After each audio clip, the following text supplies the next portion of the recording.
A carta aos Hebreus, ele é um texto fascinante do Novo Testamento, que apresenta um pano de fundo rico e complexo. Aqui estão alguns pontos chaves sobre o contexto histórico e teológico da carta. Primeiro, destinatários. A carta é dirigida a uma comunidade cristã, possivelmente de origem judaica, que estava enfrentando dificuldades e perseguições. Aquela igreja estava passando por problemas. O que eu estou lendo aqui para vocês é o que me disse a Luzia. Você sabe quem é Luzia? Alguém aqui sabe quem é Luzia? Luzia é a inteligência artificial. Eu vou terminar de ler o que a Luzia está dizendo. O destinatário da carta é dirigido a uma comunidade cristã, possivelmente de origem judaica, que estava enfrentando dificuldades e perseguições. Essa comunidade pode ter sido composta por convertidos ao cristianismo que estavam lutando para manter sua fé diante das pressões sociais e religiosas. Perseguição. Os destinatários estavam provavelmente passando por uma crise de fé, considerando retorno ao judaísmo e abandono da fé cristã devido às dificuldades que enfrentavam. Perfeito. A Luzia sabe de tudo. O autor escreve para encorajá-los a permanecer firmes em sua fé em Cristo Jesus. Desliga esse de uma vez logo, ou então joga no lixo.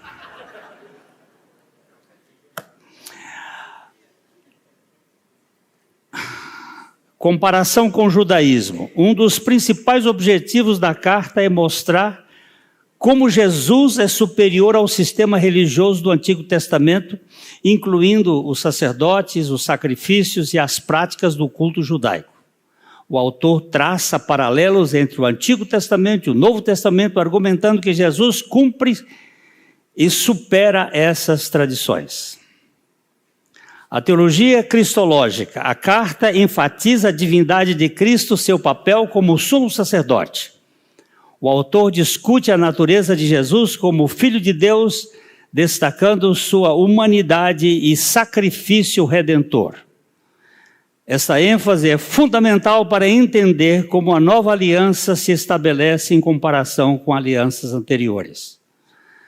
A motivação para a perseverança. Ao longo da carta há um forte apelo à perseverança na fé e na confiança em Deus. O autor usa exemplos de histórias do povo de Israel e personagens de fé como Abraão, Moisés e os profetas para incentivar os leitores a manterem-se na esperança viva. A ideia de santidade e acesso a Deus é central na mensagem da carta. O autor fala sobre como os crentes têm acesso ao santuário celestial por meio do sacrifício de Cristo, enfatizando a importância e da pureza espiritual e da vida em comunidade. Em resumo, o pano de fundo da carta aos Hebreus envolve uma comunidade cristã em crise, profunda reflexão teológica sobre a superioridade de Cristo em relação ao judaísmo e encorajamento à perseverança da fé diante das dificuldades. Hoje, na Alemanha, não precisa mais de pastor. Uma imagem holográfica ligada ao chat GPT ou a Luzia, clicada, prega tudo o que a mente humana pode entender, já disse a respeito da Bíblia. E não precisa que alguém venha à frente e fale do Evangelho. Essa é a nossa cultura que nós estamos vivendo. Tudo o que ela disse aqui é perfeito. E se você quiser, ela disse no final assim, se você quiser mais alguma coisa, pode me provocar que eu vou lhe dar o que você precisar. Meus irmãos, que mundo maravilhoso. Maranata.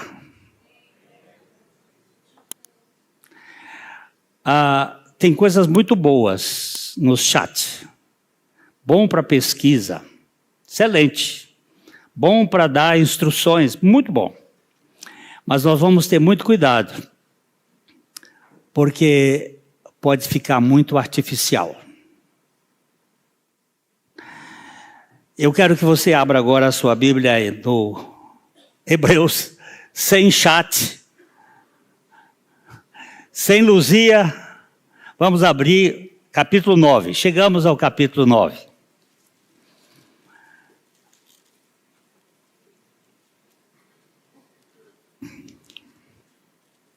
Ora, a primeira aliança também tinha preceitos de serviço sagrado e o seu santuário terrestre. Com efeito, foi preparado o tabernáculo cuja parte anterior, onde estava o candeeiro, a mesa e a exposição dos pães, se chama o Santo Lugar. Por trás do segundo véu se encontrava o tabernáculo que chama o Santo dos Santos, ao qual pertencia um altar de ouro para o incenso, e a arca da aliança totalmente coberta de ouro, da qual estava uma urna de ouro contendo o maná, o bordão de Arão que floresceu e as tábuas da aliança. E sobre ela, os querubins da glória, que com a sua sombra cobriam o propiciatório. Dessas coisas, todavia, não falaremos agora pormenorizadamente. Ora, depois de tudo isso preparado, continuamente entram no primeiro tabernáculo os sacerdotes para realizar os serviços sagrados. Mas, no segundo, o sumo sacerdote, ele sozinho, uma vez por ano, não sem sangue, que oferece por si e pelos pecados da ignorância do povo, querendo com isso dar a entender o Espírito Santo que o caminho do santo lugar não se manifestou enquanto o primeiro tabernáculo continua erguido. E é isso uma parábola para a época presente. E, segundo esta, se oferece tanto dons como sacrifícios, embora estes, no tocante à consciência, sejam ineficientes para aperfeiçoar aquele que presta culto, os quais não passam de ordenanças da carne, baseadas somente em comida e bebida e diversas abluções impostas até ao tempo oportuno da reforma. Pai, o Senhor tem misericórdia de nós. E não nos dê simplesmente esta informação da Luzia, mas ilumina a Tua palavra e fala conosco, para que nós não sejamos meros robôs, mas filhos obedientes a Ti. Esse capítulo 9, ele está dividido em 3 partes. Eu não vou ler as outras, mas vamos dividi-lo em 3 partes, em 3 encontros.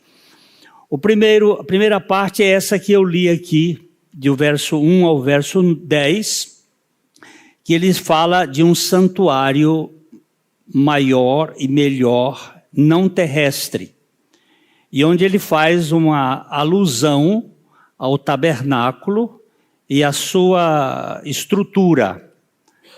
Em todos os sentidos, o atual santuário celestial é melhor do que qualquer santuário da terra. Vocês viram há pouco tempo aqui no Brasil, numa determinada denominação, construiu lá em São Paulo um templo semelhante ao templo de Salomão, custando milhares e milhões de reais, uma coisa suntuosa e que você só pode entrar lá se você pagar. E é uma coisa, é um monumento. Temos muitos santuários importantes, como a Basílica de São Pedro em Roma, como a Catedral de Cristal nos Estados Unidos, como tantos outros templos maravilhosos, mas tudo é pálido, inexpressível, diante da realidade do tabernáculo em que Cristo entrou. E esse é o tema que nós vamos trabalhar um pouquinho hoje. Nos versos de 11 a 15, ele vai falar de um serviço melhor, um tabernáculo melhor, um santuário melhor, um serviço melhor, o sangue que comprou a redenção eterna não veio de animais, de coisas de animais forçados, mas do Filho de Deus que voluntariamente deu sua vida por você e por mim. Isso muda totalmente, é um sacrifício totalmente maior. O Imaculado Cordeiro de Deus teve que morrer apenas uma vez. O sacrifício não precisa ser repetido. Isso nós vamos trabalhar numa outra vez. E o terceiro que é falando o sangue que comprou a redenção eterna de Cristo é muito melhor, o sacrifício é melhor, o santuário é melhor, o serviço é melhor.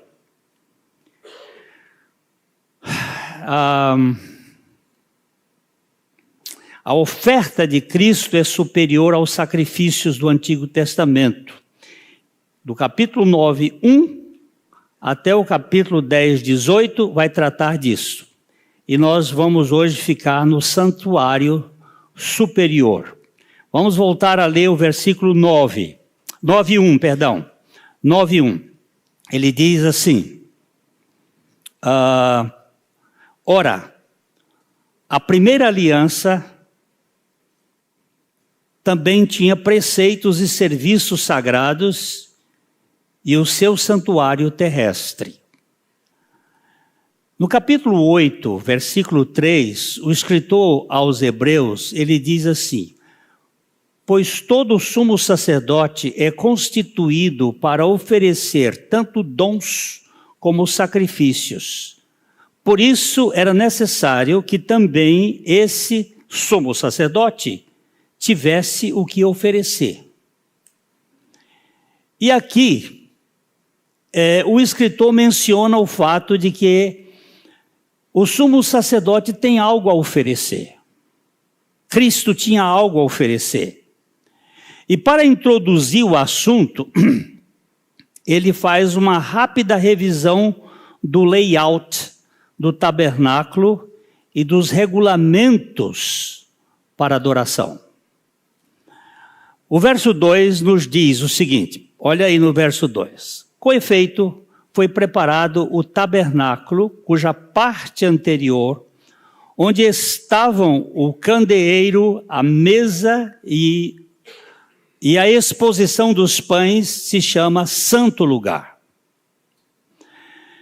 Eu queria colocar aqui, antes eu tinha pensado, mas depois eu achei que no segundo nós vamos trabalhar melhor isso, o layout do tabernáculo. Mas eu queria que você imaginasse. É um cercado com 60 postes, base de metal, a parte de baixo desse é cobre, cercando o lugar do tabernáculo. Ali na frente, você tem o lugar do sacrifício, que tinha um altar de bronze e uma vasilha, uma bacia de bronze que foi feita com o metal de bronze dos espelhos das mulheres. Quando o povo saiu do Egito, ele trouxe ouro, e muito ouro. Você sabe que eles trouxeram o pagamento, a indenização de 400 anos de escravatura. Deus fez com que o povo, aquelas 10 pragas, elas serviram para amolecer o coração do povo. E eles deram muito ouro, muita prata e muito cobre. E com esse material é que foi construído o tabernáculo e outras realidades espirituais para o povo de Israel no deserto. Ali na frente, um altar de bronze, onde era sacrificado o animal. Bronze está sempre apontando para a figura de sacrifício e de redenção. Depois tinha aquela casa quadrada de 14,5 metros de comprimento, por 4,5 metros de largura e 4,5 metros de altura.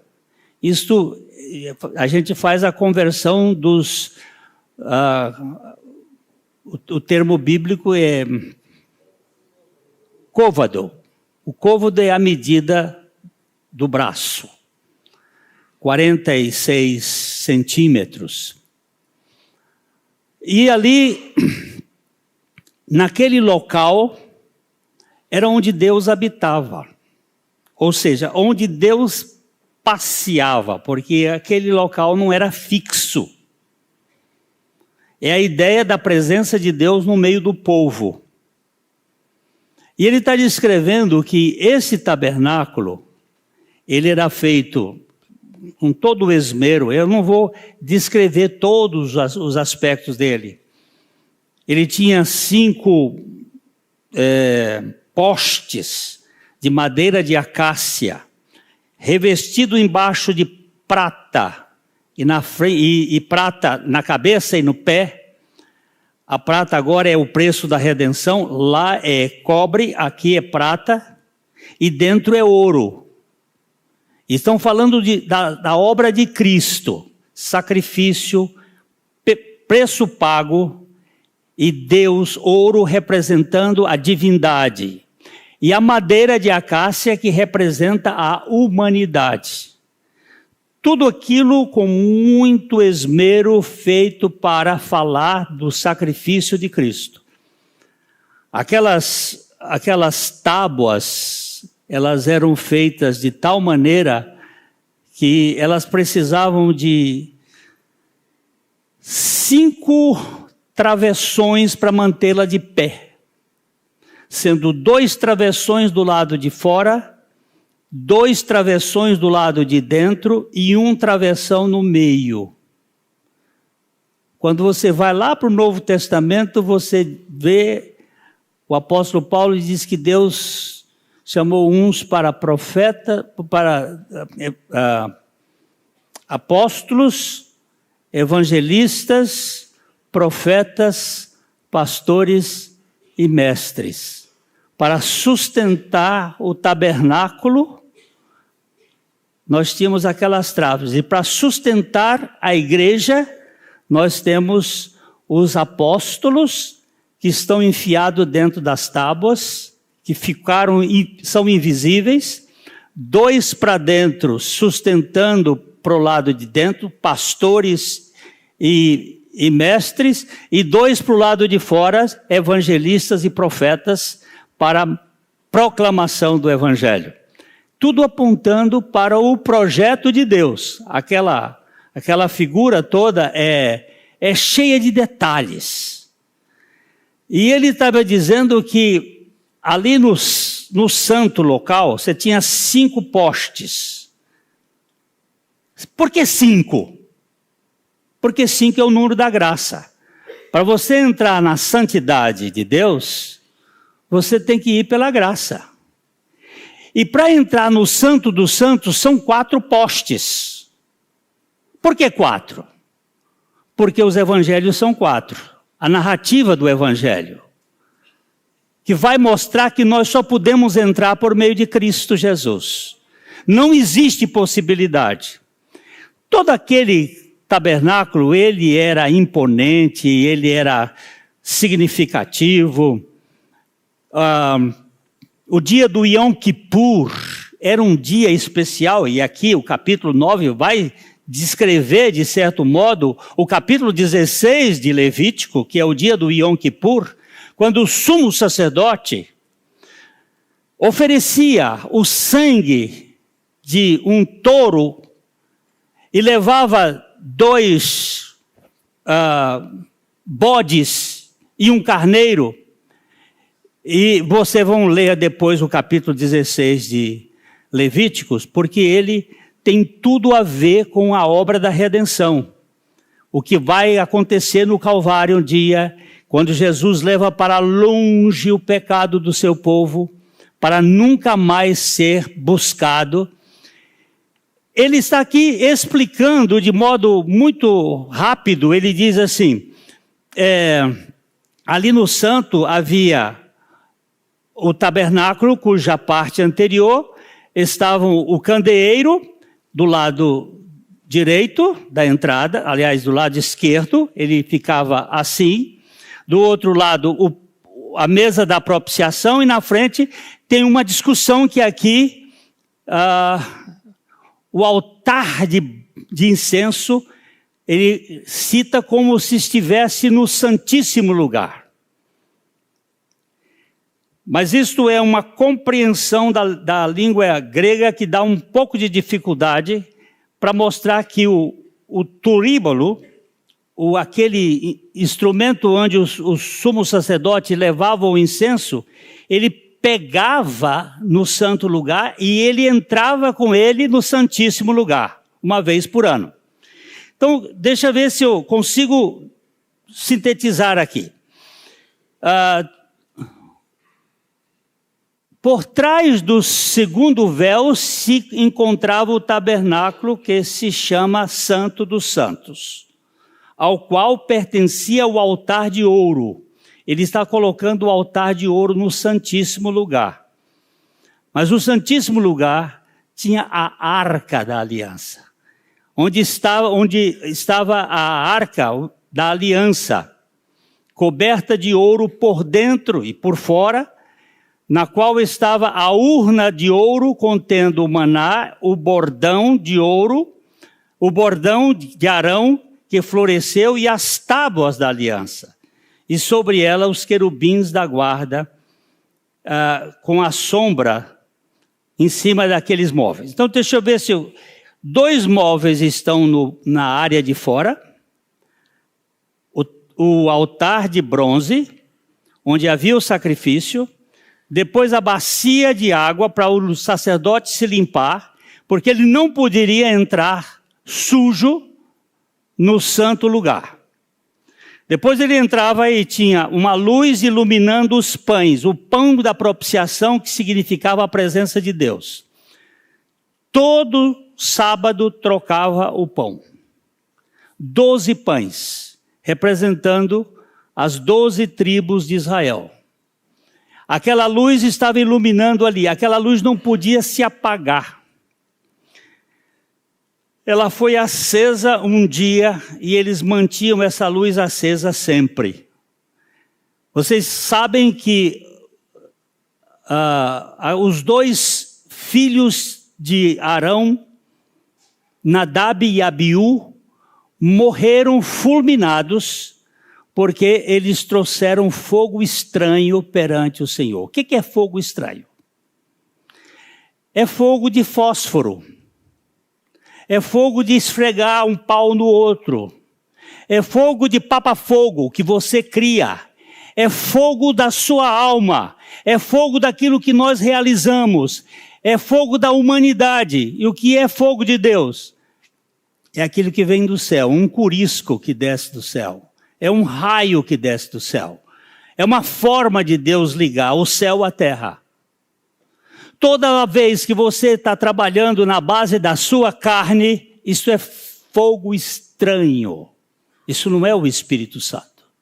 Isso não é a obra do Espírito Santo. Essa é a obra do homem. E aqui ele está mostrando que Nadab e Abiú morreram porque eles entraram no tabernáculo levando fogo estranho depois que eles tomaram um pileque. Porque a Bíblia vai proibir exatamente bebida de vinho para que eles não entrem no tabernáculo. E a partir dali foi estabelecido que o sumo sacerdote, uma vez por ano, não sem sangue, entrava no Santíssimo Lugar, levando o sangue para poder fazer a expiação pelo pecado do povo. Todo ano repetindo isso. Então o autor está aqui fazendo um pequeno apanhado até o versículo 6, e ele vai dizendo assim,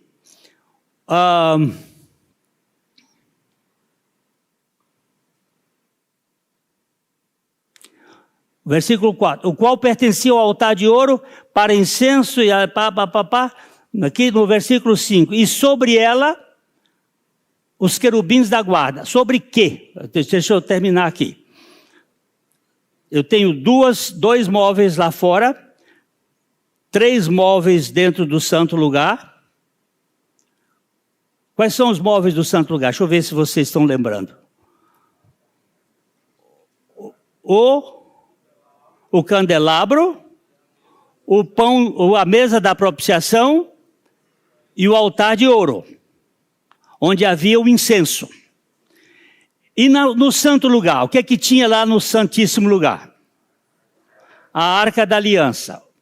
O que é que tinha na Arca da Aliança?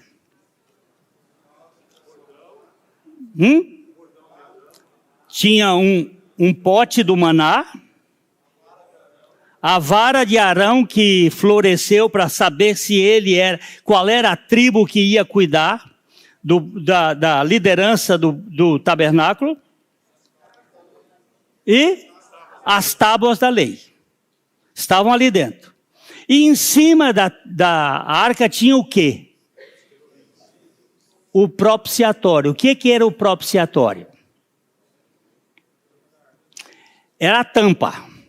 Mas o que é esse propiciatório? É o lugar mais sagrado. Ali em cima tinham 2 querubins olhando para baixo, que era o lugar onde o sumo sacerdote levava o sangue e passava em cima, espargia em cima, sem luz, no escuro. Ali ele tinha que prestar um culto, ele entrava 3 vezes no dia da expiação, realizando esse culto. Primeiro ele levava por ele, depois ele levava pelo povo, e por fim ele fazia a consagração. Aquele momento era o momento mais importante para o culto judeu.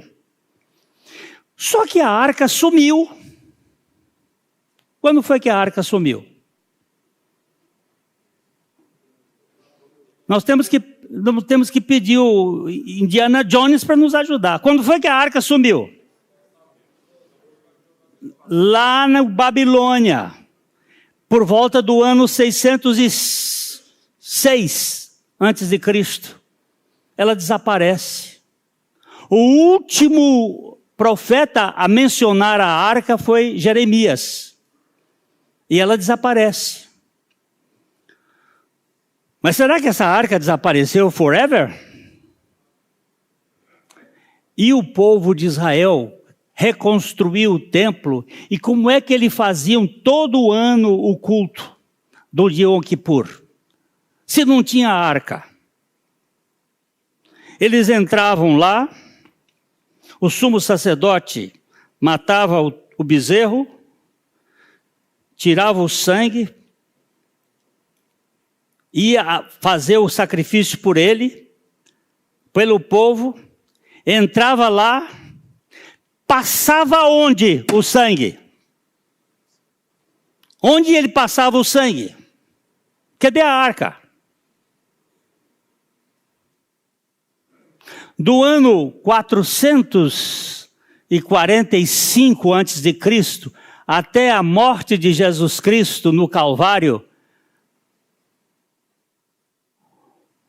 onde eles passavam o sangue da aliança?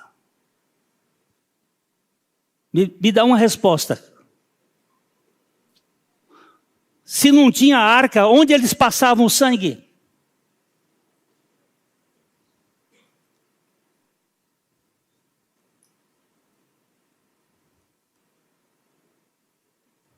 Ninguém sabe.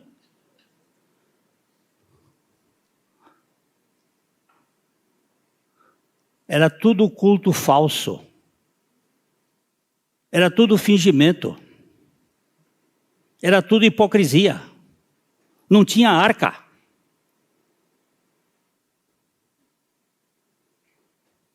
Por isso que precisou o véu do templo se rasgar de alto a baixo e botar o sumo sacerdote fora do emprego. Ele foi despedido naquele dia. Porque eles estavam fazendo uma religião falsa. Uma religião mentirosa. Não tinha arca. Não tinha sacrifício, não tinha a oferenda que Deus exigia que o povo tivesse. E aí por isso que ele diz assim, ora, depois, no versículo 6, depois de tudo isso, assim preparado, continuamente entraram no primeiro tabernáculo o sumo sacerdote para realizar um serviço sagrado naquele tempo. Mas no segundo, o sumo sacerdote, ele sozinho, uma vez por ano, não sem sangue, para oferecer pelos pecados da ignorância do povo. Querendo com isto dar a entender o Espírito Santo que ainda o caminho do santo lugar não se manifestou enquanto o primeiro tabernáculo continua erguido. Aquele culto lá do tempo dos babilônios para frente, ele era oco, ele era vazio, ele era sem expressão. Não havia a realidade espiritual. E aqui ele vai dizer que Jesus Cristo entrou uma vez para sempre no lugar santíssimo, com o verdadeiro sacrifício. Vamos dar uma olhada no capítulo, no versículo 24.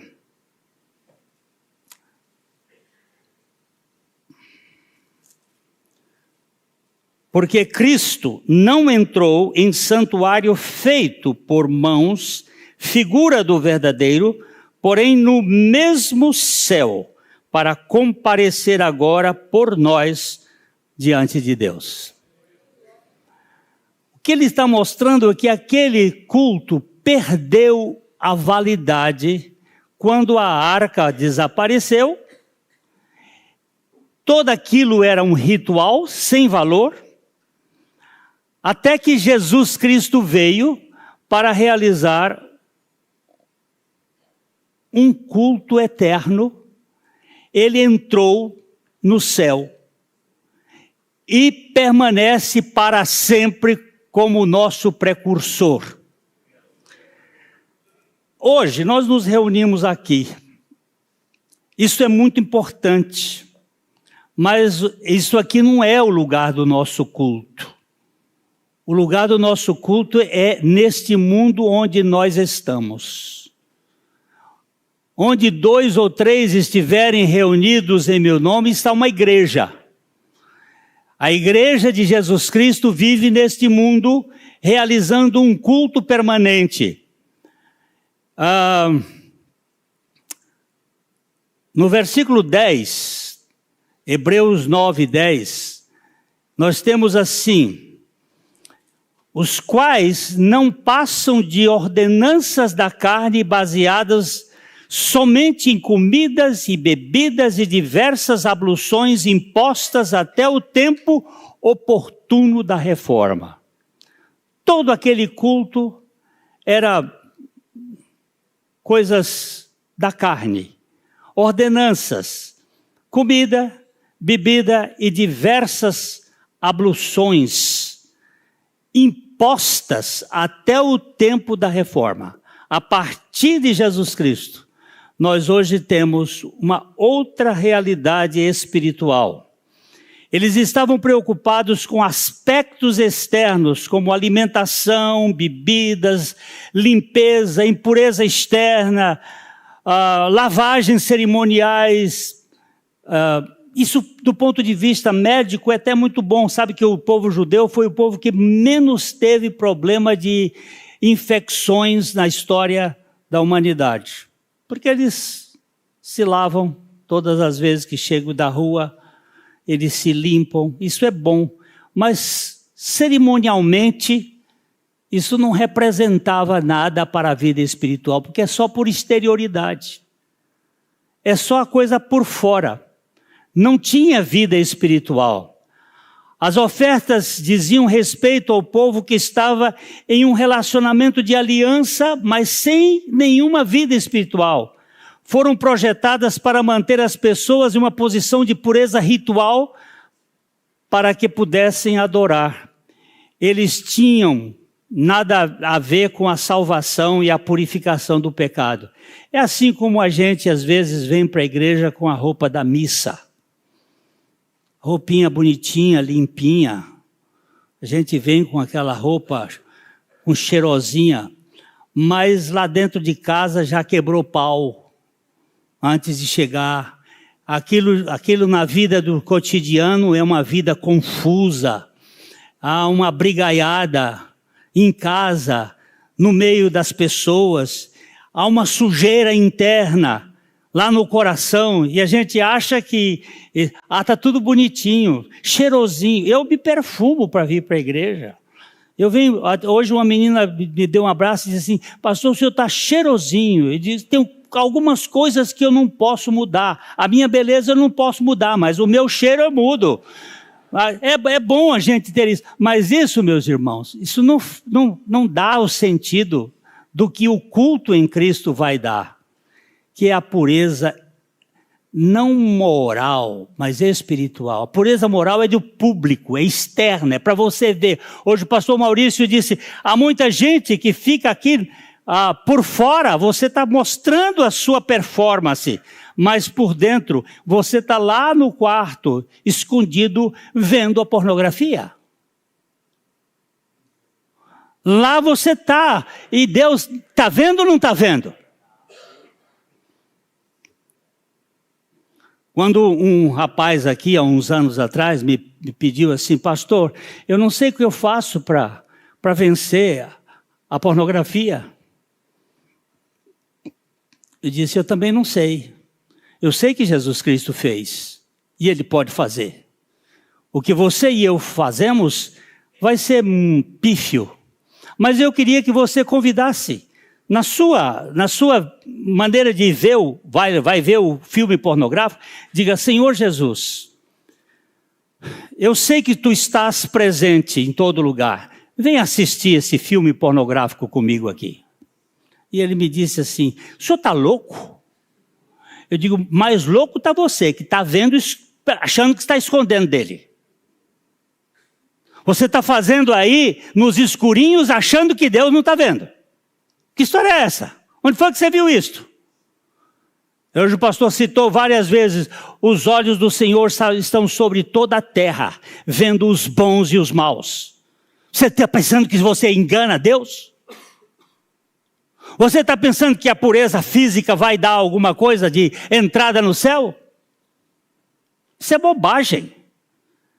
O culto aqui é bom, bonito, tem um povo bem vestido, cheiroso, mas pode ir todo mundo para o inferno. Porque se o coração não for trocado, o que adianta?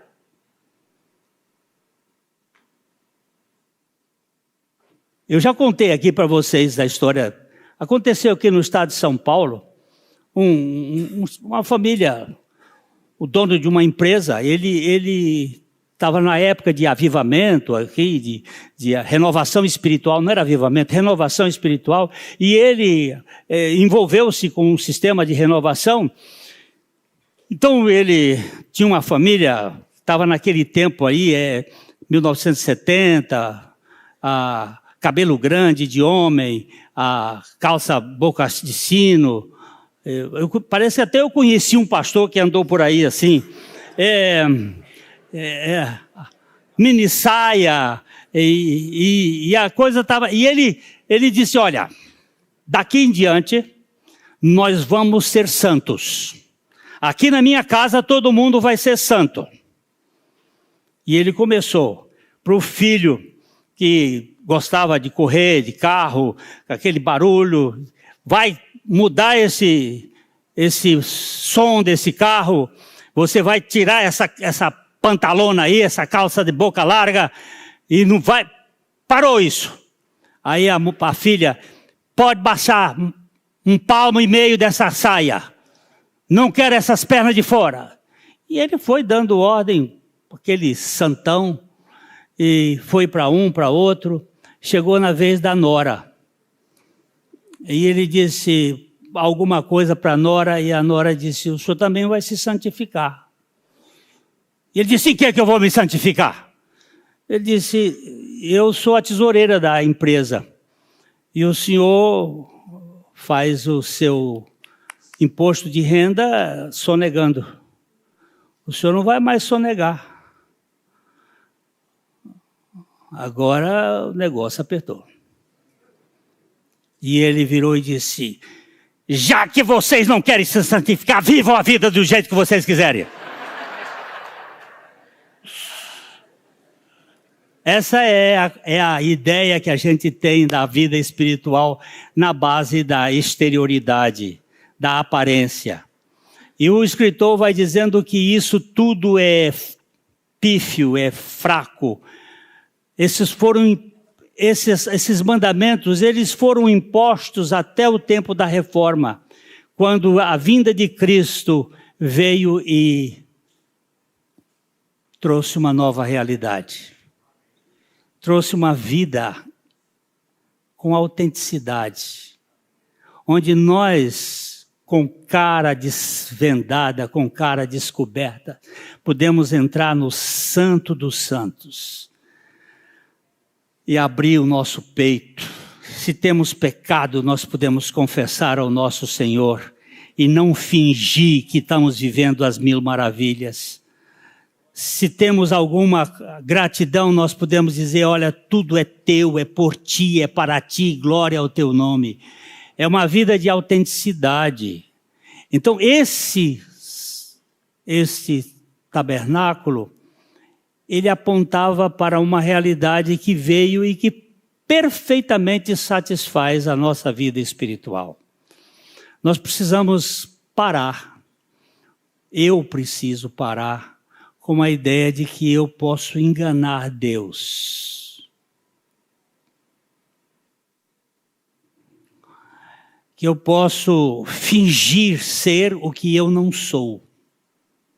Eu posso fingir para minha mulher, para meus filhos, para meus irmãos, mas eu não posso fingir para o Senhor.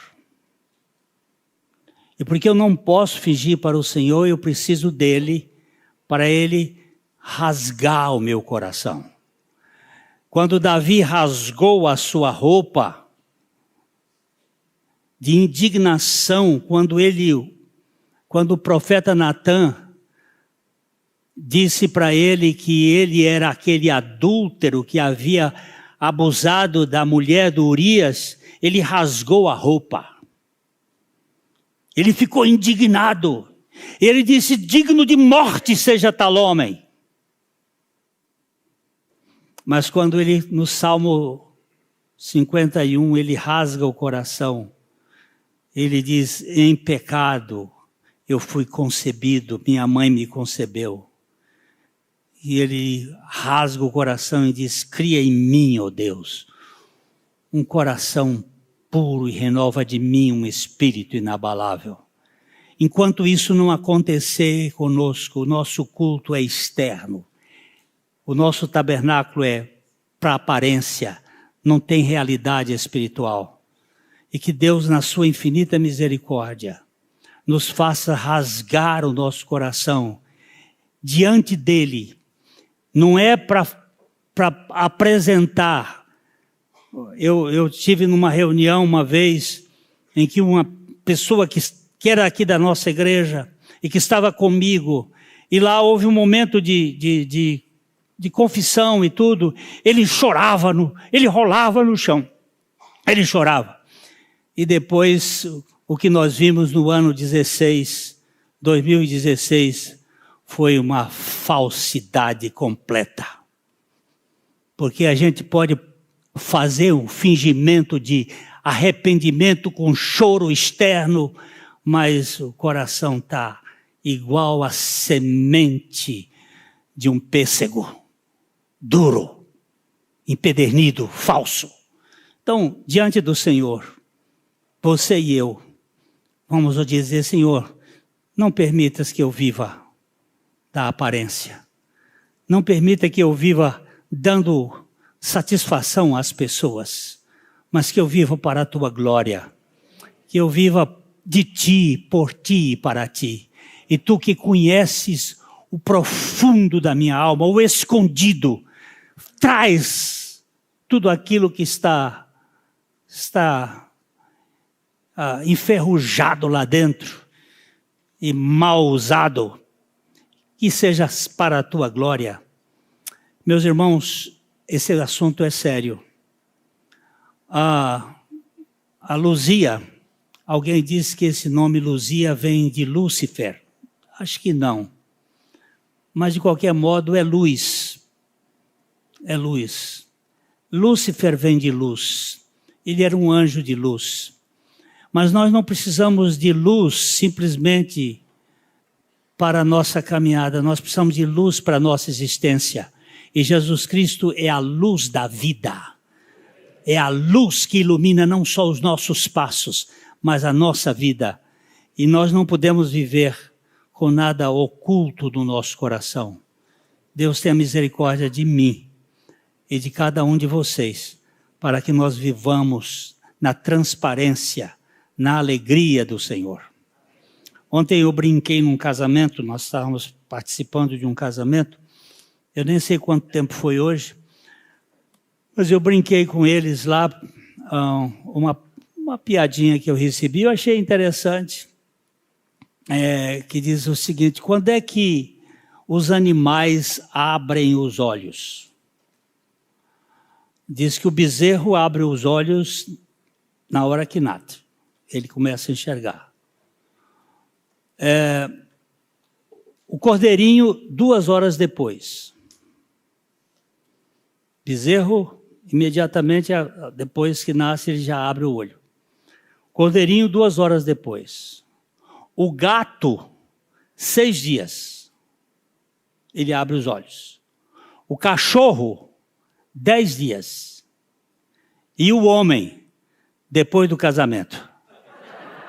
Aí que ele abre os olhos. A piadinha é sem graça. Mas eu quero dizer uma coisa. Você só abre os olhos para ver a realidade divina quando o Espírito Santo lhe mostrar quem você é de fato, quem eu sou. Não adianta fingir, porque Deus vai mostrar que nós estamos vivendo uma falsa ilusão. Eu tenho uma irmã que ela hoje está morando em Minas Gerais. Ela frequentava aqui a nossa igreja. Ela era muito ensoberbecida, muito altiva, muito dona da verdade. E ela tinha uma lordose, assim, aqui atrás, que fazia aquela empinação. E um dia ela chegou e disse: "Ô pastor Glênio, por que Deus não responde às minhas orações?" Eu disse: "Por isso, minha filha. Ela disse, por isso o quê? Isso aí. Mas ela não conseguia enxergar que ela era arrogante. Eu disse, isso aqui, minha filha. Mas o que é isso? Presta atenção. Vá para casa e diga assim, Deus, eu não quero ser enganada e nem quero me enganar. Por misericórdia, me revela quem eu sou. Revela quem eu sou de verdade. Essa oração sincera. Não me deixe iludido. Não me deixe iludida. Mas me revela quem eu sou. E ela sumiu. Passaram-se uns 6, 7 meses, sei lá quanto. Eu encontrei ali na porta. Ela estava assim. Eu disse, ô minha filha, como é que você está? Estou com nojo. Está com nojo de quê, minha filha? Estou com nojo de mim. Eu digo, você pediu a ele? Pedi. Sabe, pastor, ele tem me trazido à luz. E eu tenho visto quem eu sou. Eu estou com nojo. Eu digo, começou a obra, minha filha, começou a obra, começou a obra. E começou mesmo. Até que tenhais nojo de vós mesmos.